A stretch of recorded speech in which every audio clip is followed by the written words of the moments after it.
Hello, welcome back. This is the final summary of Qubee Afaan Oromo, or Afaan Oromo alphabets. So in the previous video, we've said how to read those letters, which ones are new, which ones are changed actually. So as we've said, the, um, the way we call them is different. Mostly the way we use them is the same as other languages, but there are lots of differences. So I guarantee you there are lots of adoptions and changes to adopt to the Oromo language. So we'll see those in the coming videos.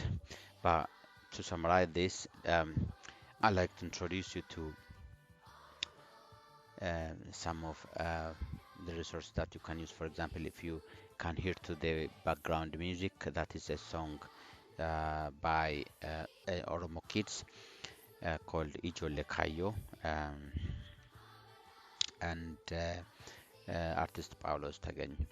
And you can find that on YouTube. If you go to YouTube and write Afan or Qubee Afan Oromo, you will find this video, Qubee Afan Oromo. So if you listen to that music, you will hear lots of the way we read Afan Oromo. And listen to that video again and again. Well, thank you very much, and see you in the next video.